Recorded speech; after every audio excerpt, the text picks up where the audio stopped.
You'll never solve overthinking by thinking more. So many people, when they're overthinking, they try and think themselves out of it, but that's not the way to do it. The way to do it is by taking action. And that means posting the bad video, making the bad podcast, like starting the bad application, starting the bad business, whatever it is, just acting alone, because then you get feedback. You get feedback from what you're doing, and that can take you pretty far. Like, I've been hopping on coaching calls with people, and a lot of times, people are dealing with overthinking and perfectionism.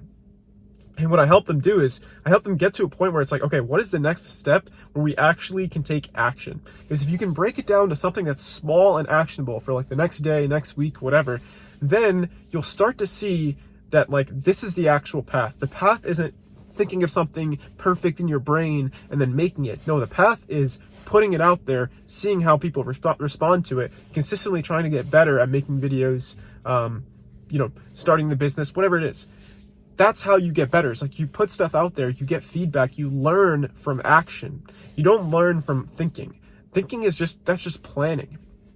So the best thing you could do is break it down to the next step. And for a lot of people, if it's being a content creator, that next step is posting the video. Even if it gets 10 views, 12 views, whatever, like, at least you're taking action. Like, that will teach you so much more than consistently just thinking about it. It's never going to be perfect. In fact, the way to get to a perfect video, or as close as you can to a perfect video, is by making as many videos as possible. So you want to do that. You want to consistently, like, ingrain it in yourself that this is a habit of mine, that I'm someone who's a content creator, so I'm going to make videos. So break it down to the smallest next step, which for content, it might be scripting the video, it might be recording it, it might be hitting post. Whatever it is that is the next step for you, do that as soon as you can. Because if you start to take action, then your overthinking ability, which is an ability to think a lot, is an ability that will start to help you instead of hurt you, because now you can utilize it in a way to express yourself. If you have some sort of outlet, like this for me is making videos, then you could think a lot and post that on your YouTube. And yeah, sure, some people won't like it, some people will, but you have to be okay with that, because, like, that's the price of being a content creator. That's a price of expressing yourself, is that some people will resonate with it and some people won't. But the reward could be money, could be impact, could be a sense of meaning. It could be, like, so many things. But you have to think of it as worth it. So that's what you got to do. You got to break it down to the next step. And another thing you could do is have some sort of mantra, something that you can tell yourself when you're overthinking, when you're not doing actions. And I just had a coaching call with someone, and the mantra that he came up with for himself was that I will take action. I will be an action taker.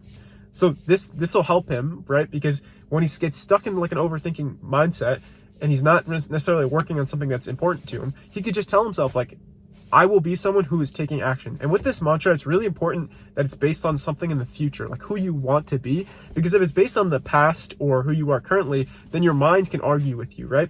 But if it's who you want to be, then it's hard to argue with yourself. If you say, I've always been an action taker, but you're overthinking for so many years of your life, then it's like your mind will be like, okay, well, that's not true. So it has to be true. But if you say, I will be an action taker, then it could be true, right? Because this is something that you want in the future, but you just have to live up to it with your decisions.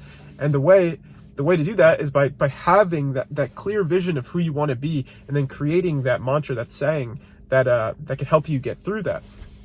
Like, one saying I have that I end all my videos with is, life's not easy, but it's worth it. Why do I do that? Because in certain situations, when you're dealing with something difficult, you can tell yourself that. You can tell yourself, like, okay, life is not going to be easy, but it will be worth it. Because this situation, yeah, of course, you're put in tough situations and things are difficult, and it's not going to be easy, especially being a content creator. Like, I could tell you, like, dealing with people's opinions, sometimes people unfollow you, sometimes people make slick comments, but then also sometimes people come up to you and they're like, man, your video really helped me, or made me laugh, or made me felt some type of way. So it's like, yeah, of course, there is a difficult part of it, and that the difficult part of it is dealing with people's negative opinions, but the meaningful part of it is dealing with people's positive opinions, seeing the change that you're making, and potentially making money from it. Maybe this could be your full-time income, whatever it is. It's just, you have to see that there's some sort of meaning in it, and it's a good way to remind yourself by having some sort of mantra. So you could use mine if you'd like, life's not easy, but it's worth it, or you could come up with your own that's based on, like, who you want to be as a person. Like I told you, this client I have of mine, his was, I will be an action taker. So it could be something like that. But I do think that having something to remind yourself when you're overthinking could be helpful, because it'll point you back in the right direction, because we can't control all of our thoughts. We're always going to have some negative thoughts. We'll always have some level of negative thoughts, whether it's 1%, 10%, 100%, whatever.